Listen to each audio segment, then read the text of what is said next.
The waves were getting rough that evening, crashing hard against the quiet shoreline as the sky turned dark gray.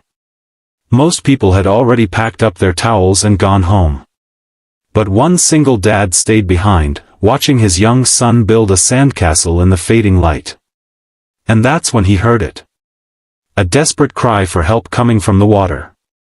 At first, he thought he imagined it. But then he heard it again, weak, panicked, and fading. Without thinking twice, the tired father ran toward the ocean. He had no idea that the woman he was about to save would change his life forever, or that she had been secretly thinking about him ever since that moment. Before we continue this powerful story, take a moment to subscribe to your channel name, like this video, and share your thoughts in the comments.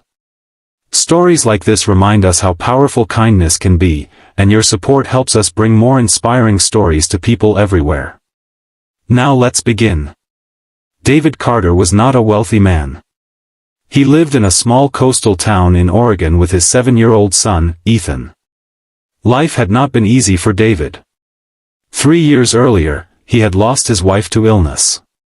Since then, he had been doing everything alone, working long hours as a mechanic, cooking dinner, helping Ethan with homework, and trying his best to be both mother and father.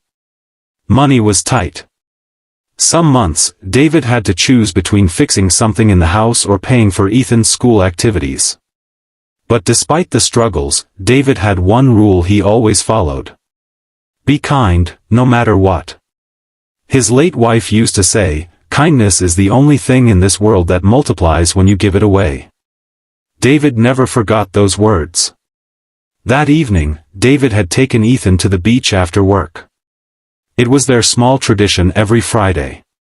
They didn't spend money on fancy outings, just a simple walk along the shore, collecting shells and talking about their week. Ethan was happily building a sandcastle when the wind suddenly picked up. The ocean looked darker than usual. David was about to tell Ethan it was time to leave when he heard the scream. Help! It was faint, almost swallowed by the sound of the waves. David looked toward the water and saw something moving far beyond the shallow area. At first it looked like someone struggling in the waves. Then he saw a hand rise briefly before disappearing again. Someone was drowning. David didn't hesitate. Stay here, he shouted to Ethan, already running toward the water. The ocean was freezing cold as he dove in. The waves were strong, pushing him backward, but David kept swimming. He finally reached the woman. She was barely conscious, her arms weakly moving as the water pulled her under again and again. David grabbed her and tried to keep her head above the surface. Don't worry, he said, breathing hard. I've got you. It took everything he had to fight the waves and swim back to shore while supporting her weight. By the time he reached the sand, he collapsed beside her, exhausted. Ethan ran over. Dad! Is she okay? The woman coughed violently, spitting out water. After a few moments, she finally managed to breathe normally again. David helped her sit up. Are you all right? He asked gently. The woman looked at him with tired, grateful eyes. Her blonde hair was soaked, her expensive-looking clothes covered in sand. Yes, she whispered. You saved my life. David shrugged. Anyone would have done the same. But that wasn't true. The beach had been nearly empty. The woman studied his face, as if trying to remember every detail. What's your name? She asked.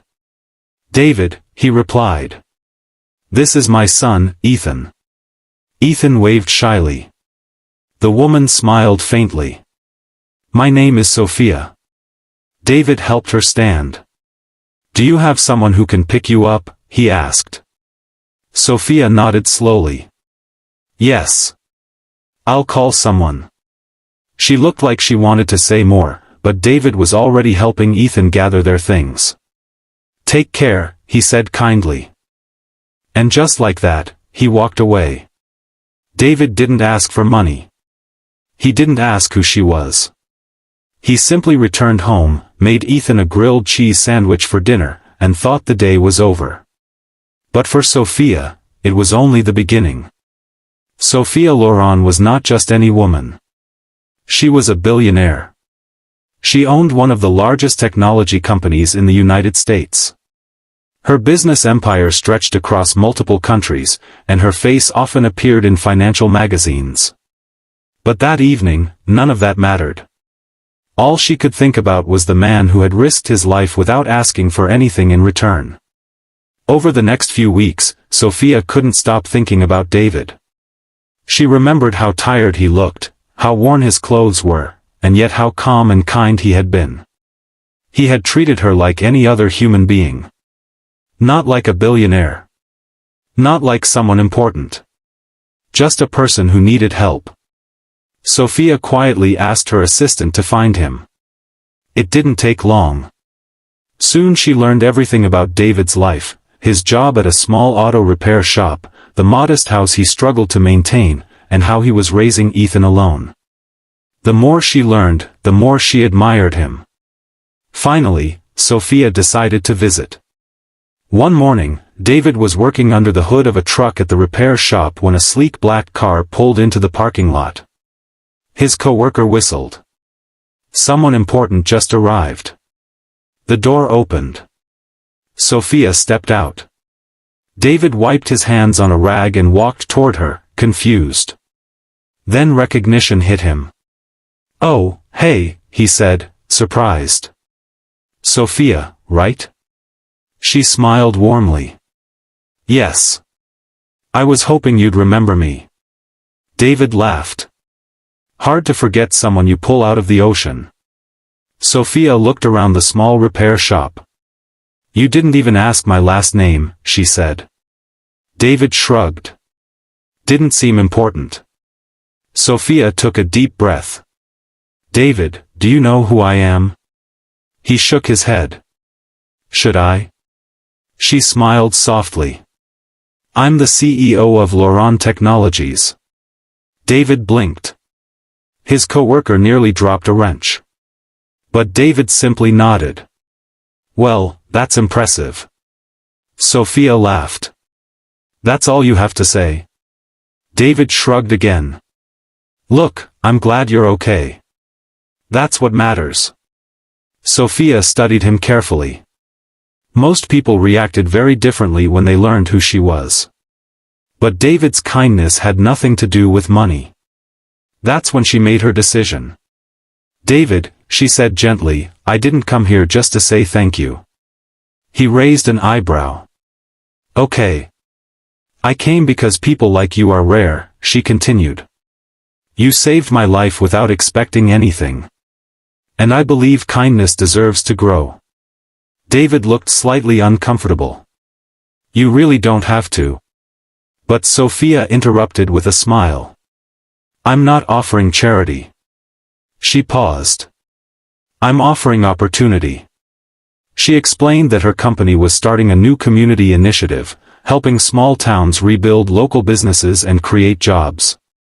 "And I want you to help lead it here," she said. David stared at her. "Me?" "Yes. Because someone who risks his life for a stranger is exactly the kind of person I trust to help others." Weeks later, David found himself leading a new project that renovated local shops, supported families, and created opportunities for people in the town. The program helped hundreds of families. But the most important change was in David's life. For the first time since losing his wife, he felt hope for the future again. One evening, as David watched Ethan play in the park, Sophia joined him on the bench. "You know," she said, smiling, "one act of kindness started all this." David nodded. "I guess kindness spreads." Sophia looked at Ethan laughing with other kids. "And sometimes," she said softly, "it saves more than one life." David smiled. Because that day at the beach, he thought he had simply helped someone in trouble. He never imagined that a simple act of courage would transform an entire community. And that's the beauty of kindness. You never know how far it will travel. One small moment, one brave decision, one helping hand. It can change someone's world. So if this story touched your heart, remember this. Kindness doesn't require wealth, power, or fame. It only requires a good heart. And sometimes, the smallest act of kindness can create the biggest ripple in the world. Thanks for watching. Don't forget to subscribe to your channel name, like this video, and share it with someone who believes in the power of kindness. Because the world always needs more people like David. Red Heart.